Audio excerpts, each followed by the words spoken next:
Welcome one and all to another episode here at the Damage Report. I'm gonna need you to all take it easy. You're in good hands, not these. These are mediocre at best. We've got a true pro, a true professional. Anna Kasparian joins us on the Damage Report. How's it going, Anna?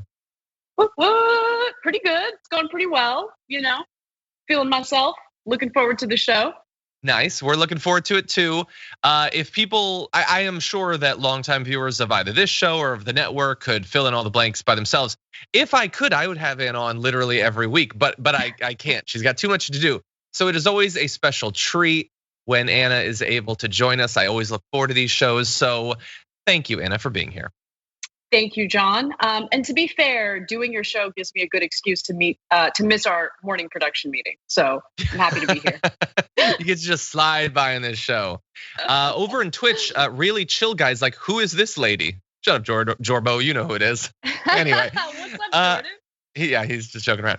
But anyway, thank you everybody for being here. Glad to have you here on this auspicious day of the news. We've got a lot to talk about, including the possible end of the world. Some in right-wing Russian media saying it's inevitable at this point. So just look forward to it. You'll get to go to heaven. How exciting is that? We will dive into the truth of shadow banning. And also, what was it that tipped the balance for Donald Trump to cast his endorsement for JD Vance? It is as stupid and petty and gross as anything I've ever read about in politics. So we'll have that for you too. And then a whole bunch more besides. So I'm gonna need you to all buckle up, hold on to your butts as we launch into this. And along the way, if you're on a platform that allows for things like liking and sharing, now would be a great time to do that so people know we're live. And if you want to send us tweets, comments, super chats, all that, we will respond as we go. But with all that said, Anna Kasparian, are you ready to talk about some news? I'm always ready, John. Let's do it. Always ready. Okay, well, I'm ready just right now, so we should probably strike while the iron's hot with this. Мы проигрываем на Украине, или начинается Третья мировая. Лично я считаю более реалистичным путь Третьей мировой. Ну, потому что, зная нас, зная нашего руководителя Путина Владимира Владимировича, вот самое невероятное, что в конце концов все это закончится ядерным ударом, мне представляется все же более вероятным, чем вот такое развитие событий. К ужасу моему, с одной стороны, с другой стороны, к пониманию, что, значит так. Знаешь, меня... Но мы-то в рай. Да, меня... Они просто... So that is one of these ongoing commentaries of the Russian invasion of Ukraine that we've been able to witness going on Russian state TV. And there you have mostly commentary by Margarita Simonyan, editor of RT, saying that, knowing Putin, maybe we win, maybe we lose, maybe World War III. That seems more likely, nuclear apocalypse. And she did acknowledge, on the one hand, that's horrible. On the other hand, we could go to heaven and they'd all croak. So Anna, that's an exciting take on what might happen. Totally needless war, never needed to start, and they could pull out literally anytime they want. But maybe it leads to the annihilation of all human life. What's the worst that could happen? We get to meet God. Right. I mean, look, all we can really do is speculate about what the real intent is here, right? Are they bluffing? Is this part of the campaign to essentially persuade Western powers to avoid really getting involved in a direct conflict with Russia? I think that's definitely part of the equation. But the other part of the equation really makes me question so many political theories that I think you also learned about when we were in grad school for poli-sci, which is the rational actor theory. Sure. And I mean, I think what we've seen from Vladimir Putin is a lot of irrational action.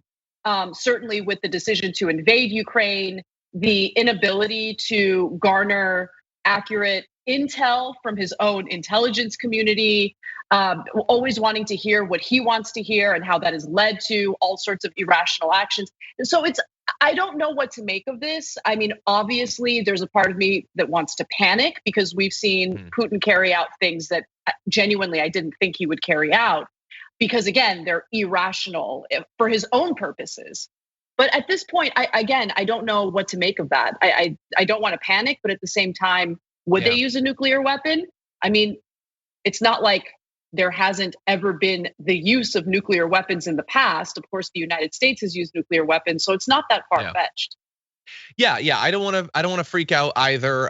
But maybe just for a moment. Yeah, no, it is scary. We should be scared at the prospect of literally everyone on the planet dying.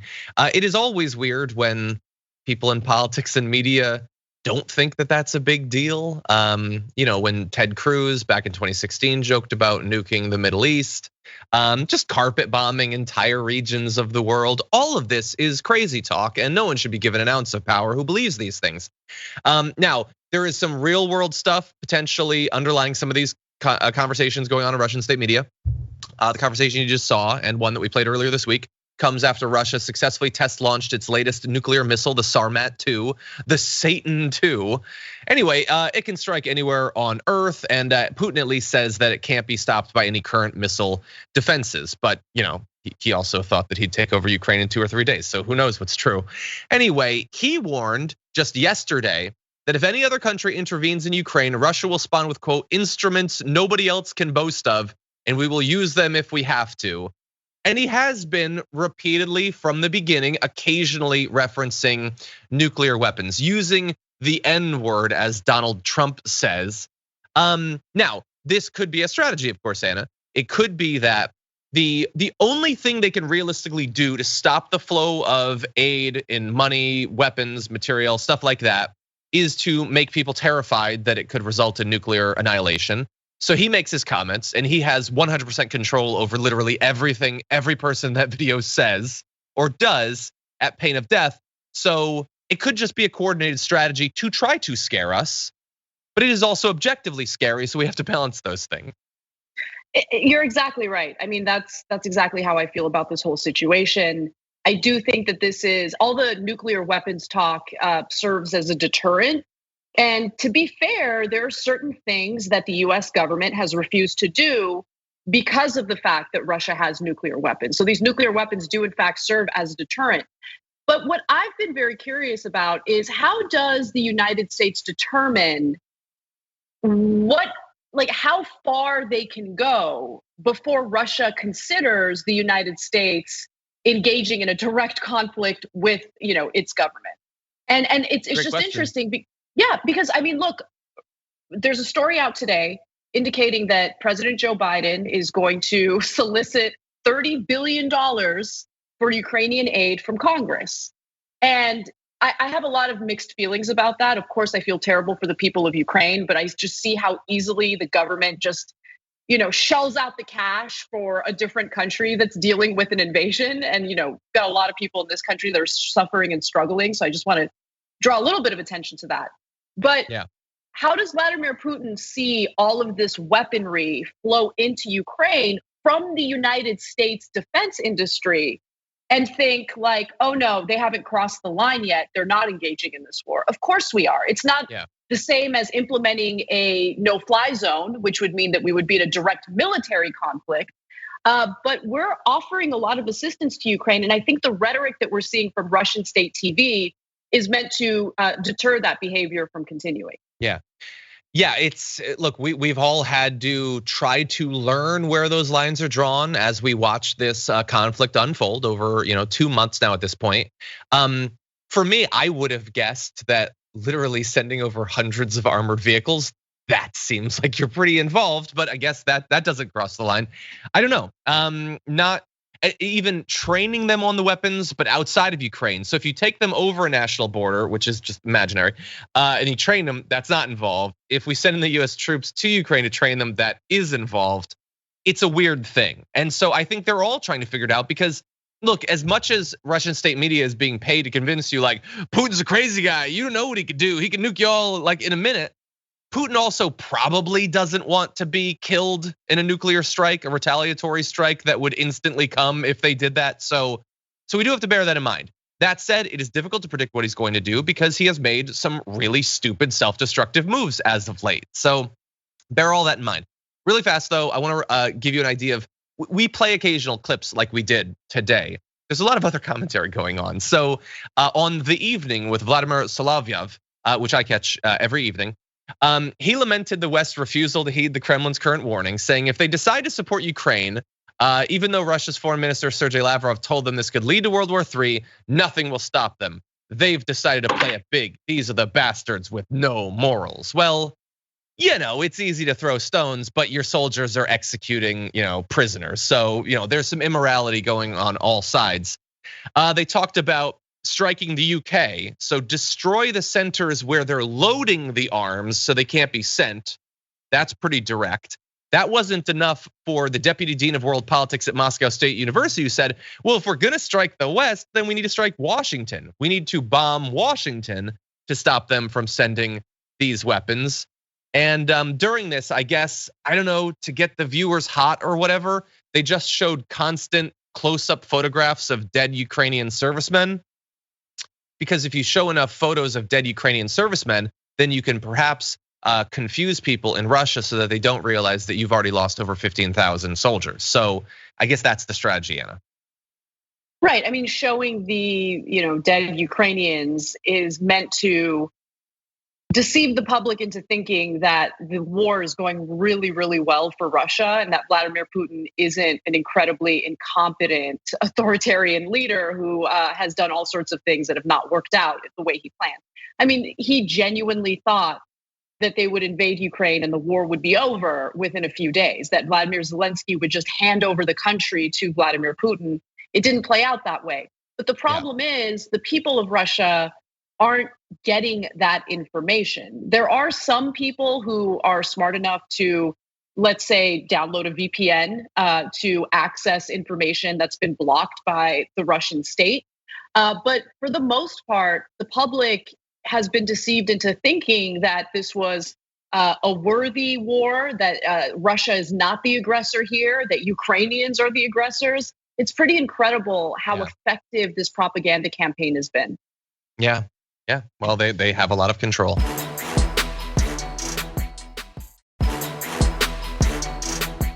The first charges are being rolled out against some of the soldiers that have been alleged by the Ukrainian government to have participated in the torture, mistreatment of civilians in Ukraine.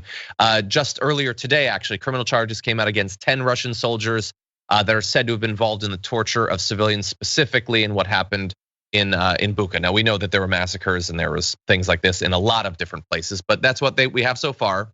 There was a Facebook post by the Ukraine's general prosecutor saying there had been charges made against soldiers from the 64th Separate Motor Rifle Brigade, including sergeants, privates, and corporals. And the reason that we let you know about the specific one is that is a particular motor rifle brigade that had been honored by Vladimir Putin earlier this month.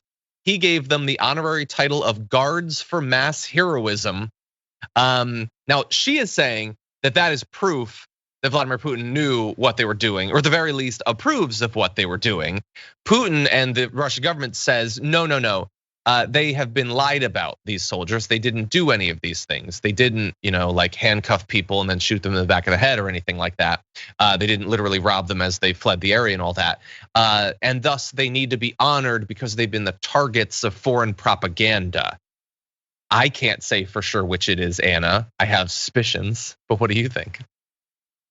Right. I mean, listen, I think that it's smart to be cautious with any narrative coming from either side, including what we hear from the Ukrainian government, because they have their own interests. And oftentimes some of the propaganda we get from the Ukrainian side is meant to bolster the, requests that they have for more weaponry and all of that. I want to give that caveat before I say, I definitely don't trust anything coming from the Russian state. They've lied. We've seen the kind of brutality that they've carried out toward Ukrainian civilians when there have been, like a perfect example is the maternity ward bombing that happened relatively early on in the war, and how they tried to play it off as nothing more than a false flag operation. This is part of Russia's playbook. We saw it carried out in Syria. I really wish the American left was a little more savvy in rejecting the narrative that we heard from Russia in regard to chemical weapons in Syria. But nonetheless, we're seeing that same propaganda being carried out in Ukraine, and I'm not buying any of it. At the same time, though, obviously be cautious with narratives coming from the other side as well. I usually like to rely on third-party analysts who have hard data to share to give us a real idea of what's happening on the ground. Exactly. Yeah. And look, you try to get information from as many sources as possible. You try to provide caveats as we have done, I don't know, 1,000 times through the course of this conflict. Nobody ever acknowledges it. Hit the other side. If we ever got anything wrong, despite all the caveats and tell people to constantly use grains of salt, they would immediately said, no, they presented it as proper. They were hysterical about it. No, we're trying to we are trying to understand what's going on and also trying to make sure that other people know it's a collaborative, ongoing, evolving process. One thing that is going on though, so bear this in mind, is that the White House has unveiled a new proposal. Now, as part of some of the aid that we were talking about earlier that Anna mentioned, the federal government is going to be allowed to sell assets seized from Russian oligarchs over the Kremlin's invasion of Ukraine and use the proceeds from that to fund some of the military and humanitarian aid to Ukraine, including provisions in this that would streamline the process for seizing the assets, expand the assets subject to seizure, and clamp down on certain sanction evasion loopholes. Now, that's, I could potentially see how, well, you could potentially go too far, and not all Russian oligarchs have very close ties to Vladimir Putin. Not all of them support the invasion. So there's some particular concerns there, but also it feels to me, Anna, to be like a little bit convenient. Like a lot of money is gonna go towards this, towards supporting Ukraine, which look, I get it, shop TYT. I believe in supporting Ukraine, we have from the very beginning.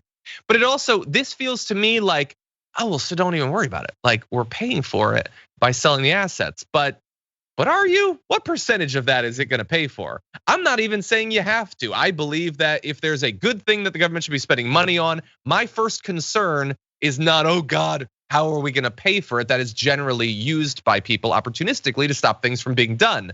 That said, don't pretend to me that the yacht you're gonna sell that's gonna fund 0.1% of this is a significant contributor. I don't know. What do you think, Anna? I think Biden has requested another $30 billion from Congress to help fund weaponry and support for Ukraine. That's what I think. I don't think, I know, that's a fact. That is what the president of the United States has done. And I have no doubt in my mind that Congress will appropriate that money. And what's so incredibly frustrating about it, look, I don't care about the assets that oligarchs from Russia own. Have at it, seize them, sell them, have a great time, okay? Those assets are not going to make up for the fact that we're taking US taxpayer money to the tune of tens of billions of dollars and funneling it to a war. Now, my views on this are a little conflicted, so let me try to get more nuanced in regard to what I mean.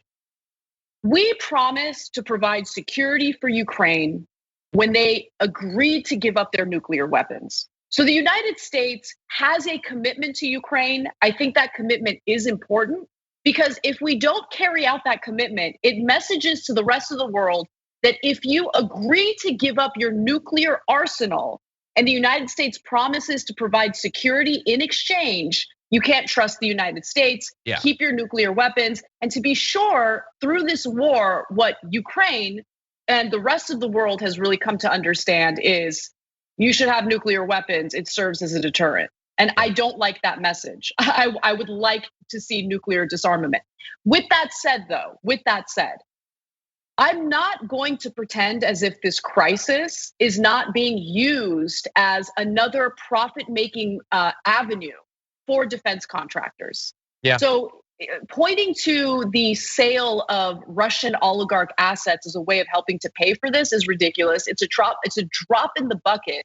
And at the end of the day, what we're doing is we're sending the weapons inventory that we have in the United States to Ukraine. And the money that we're appropriating is actually going to defense contractors to replenish that arsenal in the United States. That's what's really going on. Yeah, no, you're totally right. Yeah, and we can, on some level, like the end result, but still have a problem with it. Like, not everything is super clean. We don't know, and by the way, we fully understand that the way that you make a ton of money and get a massive audience in this field is to present a purposefully oversimplified, unrealistic portrayal of the world that never provides any cognitive dissonance whatsoever for your audience. But that's not how the real world works. So we are legitimately and in an ongoing fashion grappling with complexity and nuance. Not everything is perfect. That said, I would like to see a small change this program. Yes, sell some of them, sell some of them. But I think you can do a lot of good with a few of them too. I think you should take 2 of the yachts and offer 1 each to Joe Manchin and Kirsten Sinema. I think that we should convert one over to be operated fully on coal. I know it's inefficient, these massive expensive things, but I think he would really get a kick out of it. The other we could outfit with a massive wine rack, hundreds of varieties of rosé, and a wig rack too. And if we could win them over, they do have to give up their seats, but the whole thing has been just to get yachts anyway. So let's expedite the process and get them on yachts. And then maybe we can do some good. You forget that Joe Manchin already has a yacht. And why would he agree to that deal when his position of power allows him to continue enriching himself through trading individual stocks with insider information, obviously continuing his very lucrative coal business where he's bringing in $500,000 a year from that alone. I mean, Joe Manchin, Kirsten Sinema, Congress and essentially working as a government official has become incredibly lucrative because of how loose the regulations are when it comes to insider trading. So have at it. You are right on the substance, but I will say Joe Manchin does have a yacht, but I would classify it as a yacht. It's a houseboat. These are yachts, like Jazz Finger. These are really fancy yachts. I think we might be able to win him over for one of these. You could dock his yacht in these yachts. Yeah, they're essentially mini cruise ships. Like They're kind of incredible. Yeah. Yeah, they are. Yeah, I'll take one too. Okay, anyway, I get seasick. It would be a terrible idea.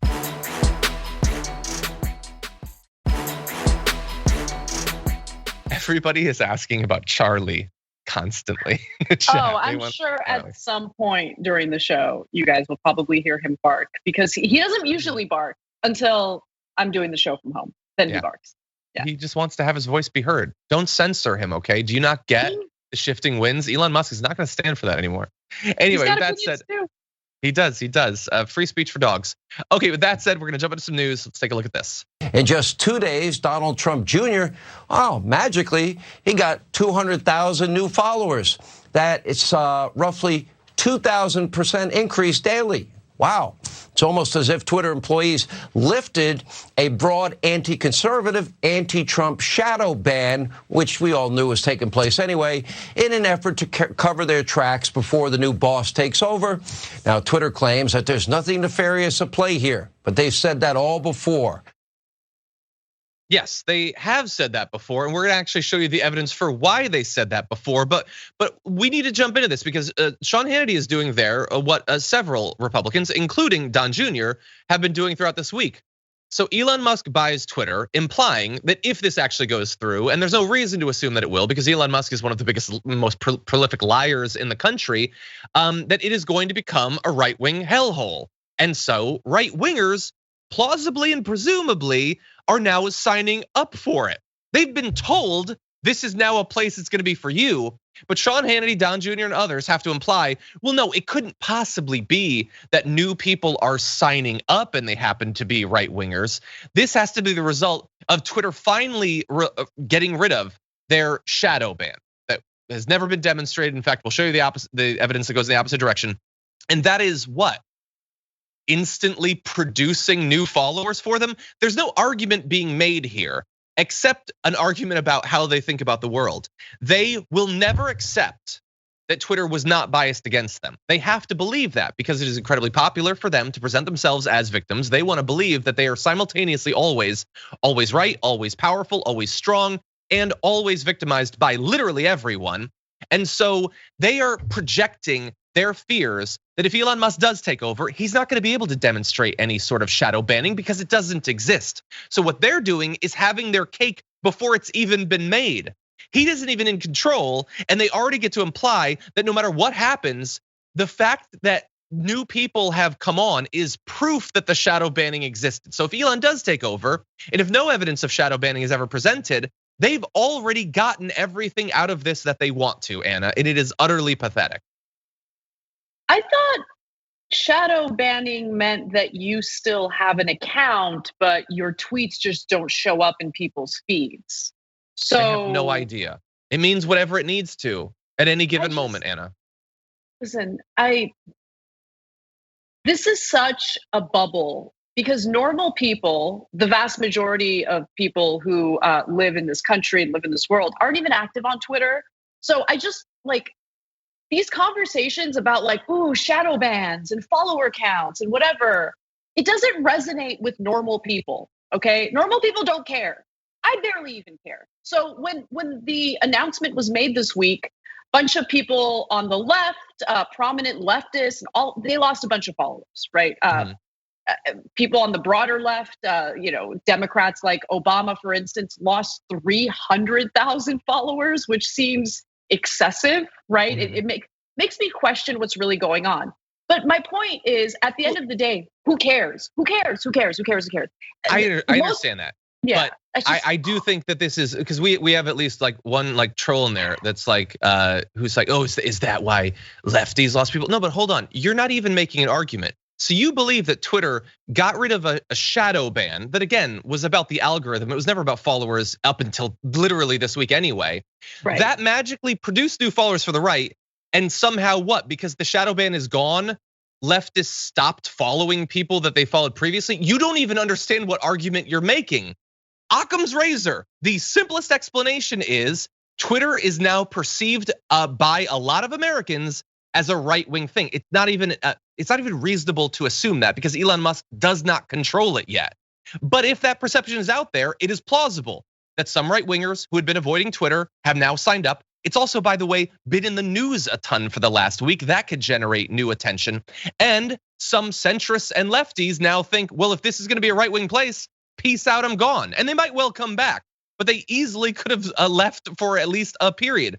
That is objectively the simplest explanation, but that doesn't feed into their victim complex. So they have to believe that shadowy employees at Twitter had been secretly making it so that none of the right wingers had any following, even though many do quite well on Twitter and on Facebook. This has been true for literally years.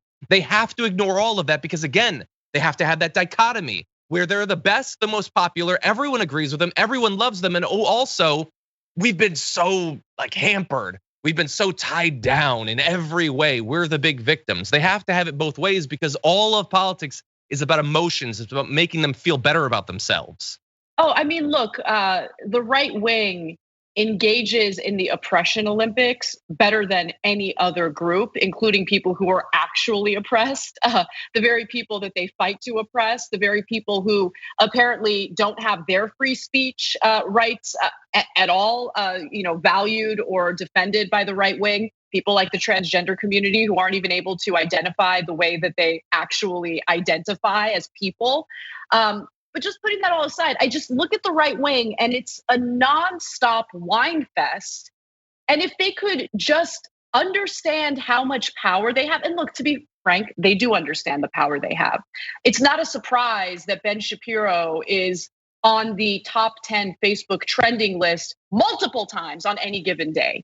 Despite the shadow ban. Right, it's just, and in terms of the infrastructure on the left versus the infrastructure on the right, the left wing doesn't have massive donors that just pour money into media companies. They might have investors, and investors invest expecting a return on their investment. It's very different from what you see on the right wing, where you have all of these wealthy donors who just shell out the cash, not as an investment, but essentially as a grant to do whatever you please with it, as long as you're carrying out the right-wing propaganda. Exactly, because it is literally an investment. All of this, despite the fact that 99% of the content the right wing produces has explicitly, purposefully nothing to do with economics, it is designed to produce a political system that delivers economic gains for the rich and for corporations. It is literally an investment in that. And by the way, the fact that like, again, you can show them like time after time after time, the top 10 trending things on Facebook, 7 or 8 of them will be Republicans. And that shouldn't be surprising. Mark Zuckerberg ain't a leftist.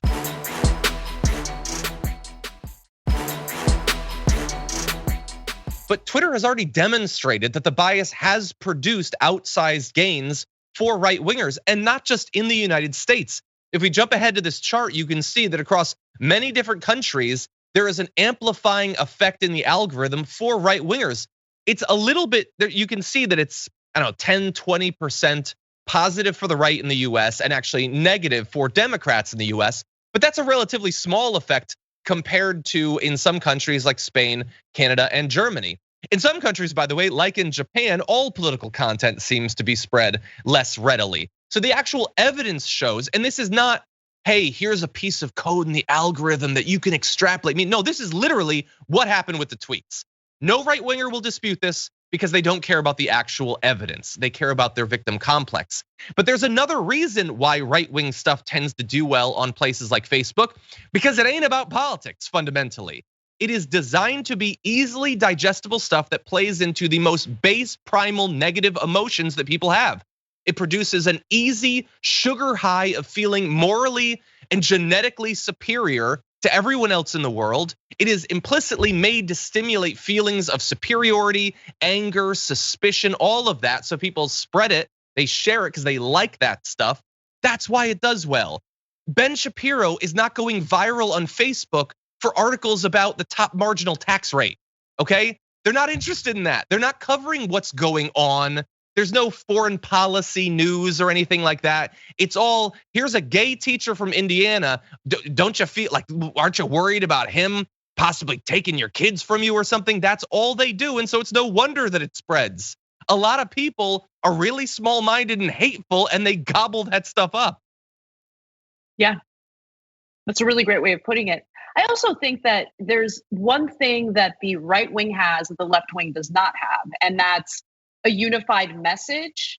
And they know how to stay on message. I think they also know how to exploit algorithms and SEO to ensure that their message is amplified as much as possible.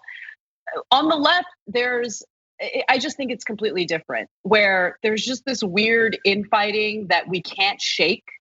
Constant suspicion of one another, constant like taking jabs at one another. And that ends up hurting the possibility of effectively mitigating the damage that's being done by this unified right wing and unified and well-funded right wing messaging. Yeah, you're totally right. We're gonna move in one second, but I just have to say one other thing. The unity of message that you say, like I continually try to stress, people think, oh, well, on the left, and I'm talking broadly, not literally on the left, but everything that's not hard right, you have like independent channels like TYT and stuff like that. You have like CNN, you have MSNBC and stuff. Well, on the right, they have like Ben Shapiro and the Daily Wire and Fox News, same thing. There's diversity. No, there's not. No, there's not. MSNBC hates our guts. They despise us. They want us to fail. They don't want us to ever have any power. There is an actual disagreement. Do you ever question why it is that Fox News constantly puts the independent right wingers on their air? Because it ain't independent and it ain't different. It's the same thing. And now your follow-up might be, well, no, that can't be true. They disagree sometimes about candidates. One might like Josh Mandel. One might like JD Vance. Yeah, and me and my buds might disagree about who should play Wolverine. That ain't about whether the movie's gonna make money in the end. That's all surface level stuff. Ben Shapiro, Tucker Carlson, Sean Hannity, Mark Levin, all of them, whether they identify as establishment or as populist, they all want the exact same outcome, and the outcome is economic dominance. That's what it is. All the culture war stuff, that's tactics, that's strategy. They don't care about that. They're not losing sleep. They want low taxes, no regulations on business. They can all agree on that. Everything else is cosplay. Oh, you're so right. It was a fantastic rant. I really appreciated that because you're right about that. And I think what's also damaging about the fact that the so-called left cable news networks or whatever, like rejecting the progressive left, is that in terms of people's perceptions of what the left is, they think of corporate Democrats. And corporate Democrats have done so much damage to their local communities, to their lives, to their families, that they genuinely think like, oh, MSNBC and CNN represent the progressive left, when it couldn't be further than the truth. In fact, there's a reason why candidates like Bernie Sanders had this cross-party appeal. And it was because he genuinely spoke to the interests and the economic anxieties that Americans do feel. Corporate Democrats aren't offering anyone anything other than constant judgments, finger wagging, stuff like that. Yeah. Whereas the right does offer something. It's awful, it's terrible, but it takes they managed to take all of the frustration that people are feeling and they redirect it toward hating the most powerless people in society. Yep. And that is a dangerous cocktail that we're dealing with here. And unfortunately, the corporate Democrats are completely oblivious to it. And they just keep, heading toward that tree going like 180 miles per hour.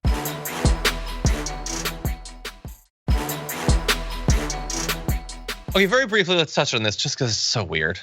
Let's jump into this next topic. Elon Musk has a strange and rapidly evolving relationship with the QAnon movement. And if you were thinking what could make either Elon Musk, topics about him, or QAnon stupider, no, we can always devolve. This is America. We're number one in dumb, baby.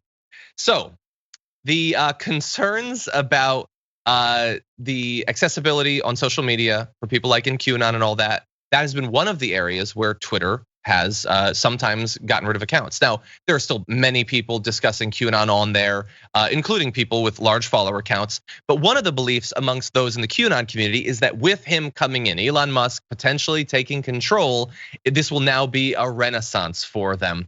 And so you're starting to see, and researchers who look into misinformation and conspiracy theories and all that are seeing that they are beginning to reconsider their relationship with Elon Musk based on that. So there was these big shifts in follower counts and all that. We've been talking about that on the show.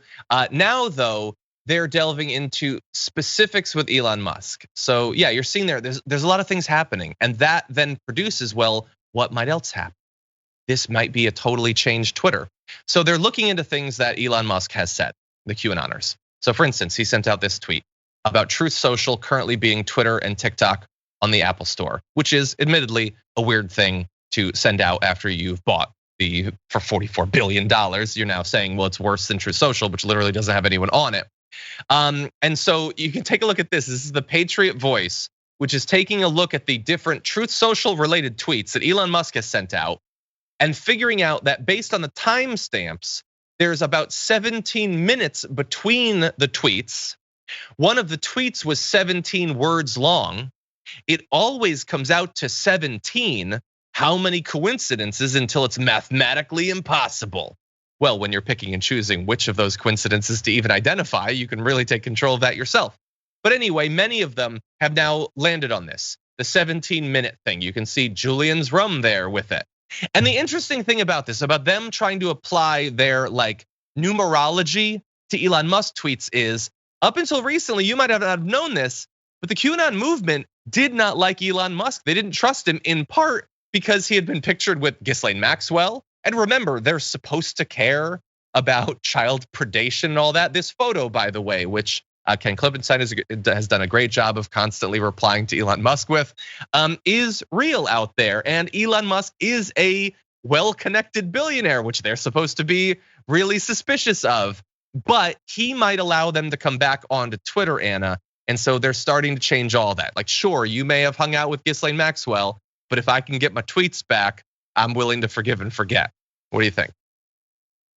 Hey, tweets take priority over your concerns about, perversion and abuse of children and all of that stuff, right? I mean, look, let's just keep it real. I want to keep it real about what QAnon really is. Okay, it's not a group of people who are concerned about children being abused. They don't care about that at all. Yeah. It's always been a defamation campaign against anyone they don't like in media or politics, and that's it. That's all it is at the end of the day. They get passed off as lunatics because some of their theories sound like things that lunatics say, but really at the heart of this is just a campaign to viciously defame anyone they disagree with. And that has spread to the Republican establishment. And it's fueling legislation on a state level.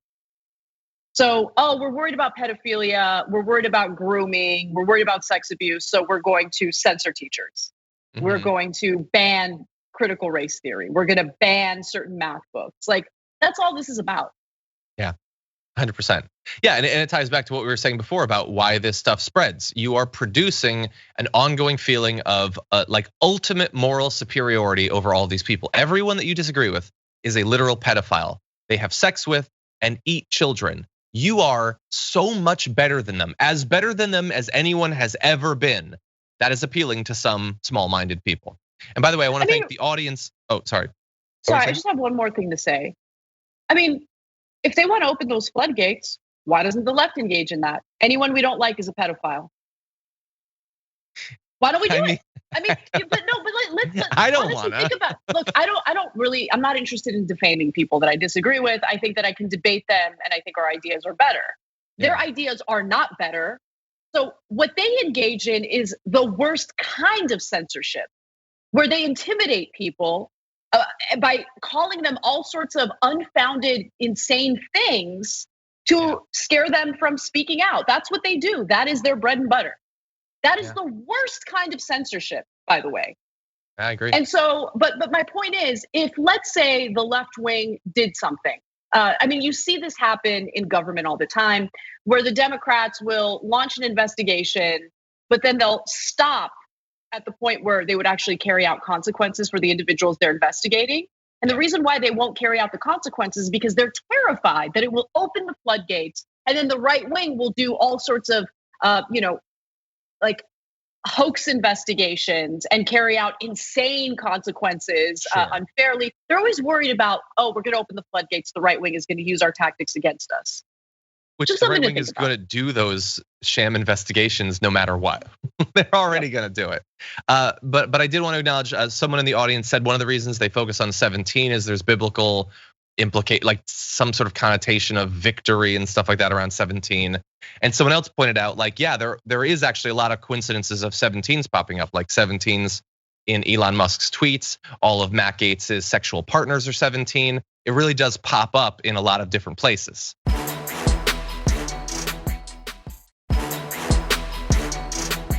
This asinine, I want to pay off student debt, is an insult to the senior citizens, to the people who pay taxes, to people who decide, do I want to buy meat this week or pay for my medicine? That's hogwash. You got so many jobs, you got a great economy, let them work and pay off their bills just the way all of us do.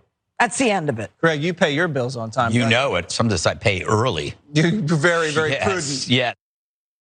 I just we left that little bit on at the end with Greg Gutfeld to remind you that he's an absolutely horrendous comic, and the fact that he has gotten any success whatsoever on the right says a lot more about their low standards than his ability. But we want to focus on Jeanine Pirro there, because she is responding to the fact that the news came out this week that Joe Biden might be doing some student debt cancellation. In fact, right before we went live, Biden said he is not looking at canceling 50,000, but he is looking at making a decision in the next couple of weeks. So there is we don't know what that means. Maybe that means 100,000. 100,000 isn't 50. Come on, I doubt John. It. I doubt Come on. I seriously doubt it. But we'll get to that in one sec. I want to focus on Jeanine Pirro here, because she was freaking out at the prospect of this happening, and she knows how to deliver for her audience. Her audience being really old, selfish people who think the idea that someone else might be able to get through their life without experiencing every bit of suffering that they did is the biggest moral. It's unacceptable for that to happen.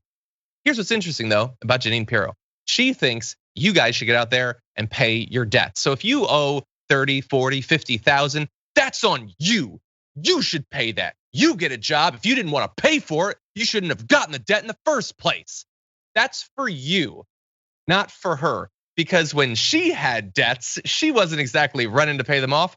Did you know that she ran for Senate once on the Republican ticket in New York? Now, she dropped out before the primary. Instead, she decided to run for Attorney General and won the Republican nomination unopposed. Makes it a little bit easier. She lost to Andrew Cuomo in the general election. And you can't run for office without spending some money. It's best though if you spend other people's money. So her campaign eventually tried to dissolve itself without paying off $600,000 left in debts.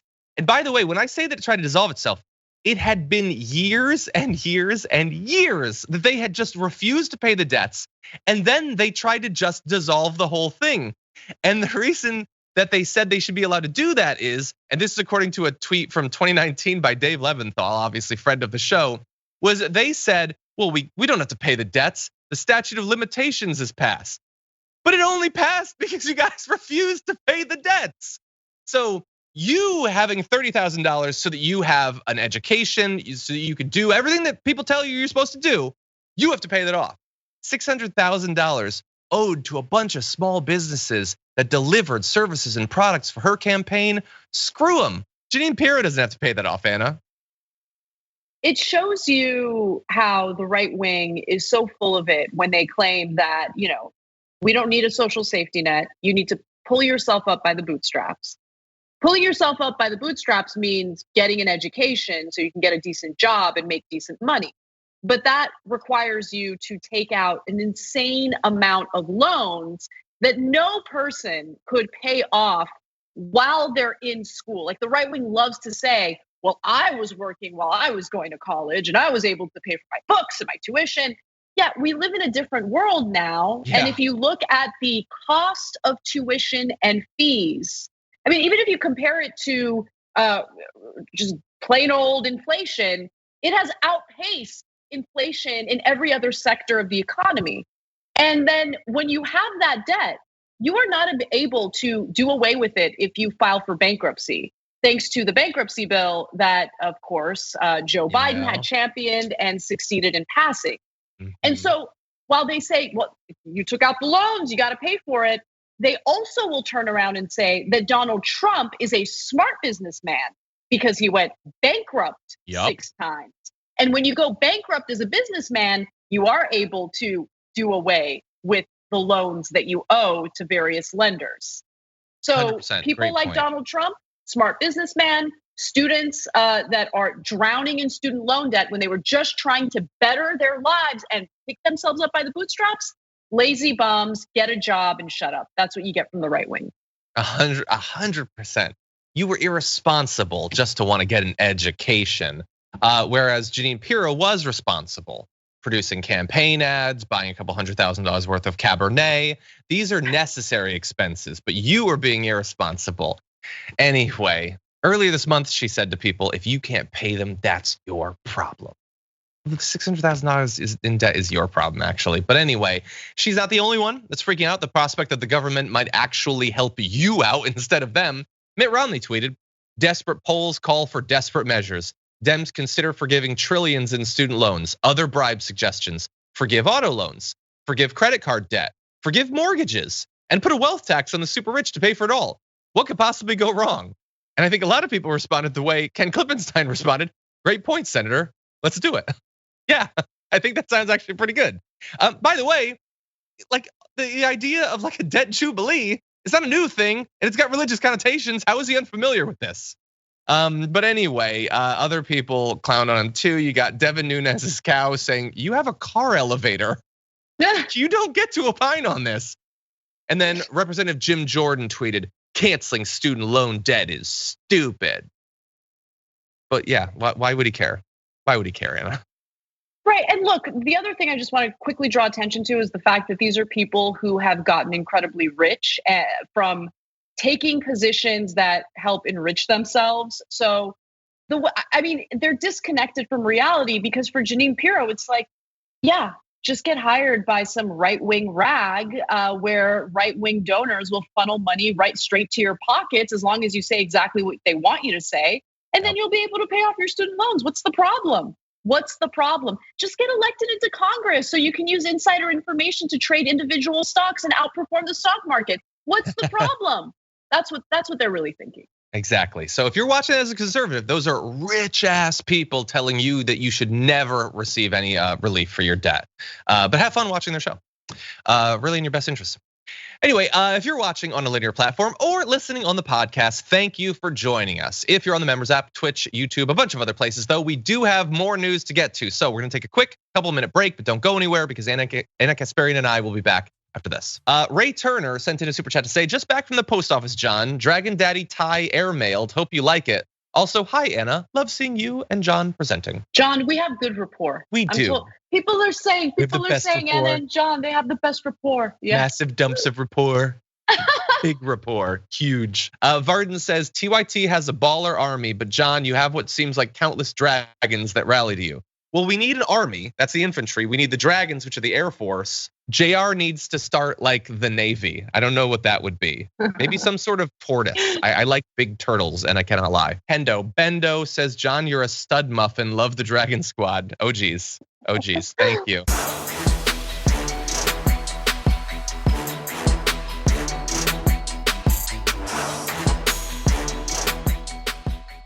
Thanks for listening to the full episode of The Damage Report. Support our work, listen ad-free, access members-only bonus content, and more by subscribing to Apple Podcasts at apple.co/TYT. I'm your host, John Adarola. I'll see you soon.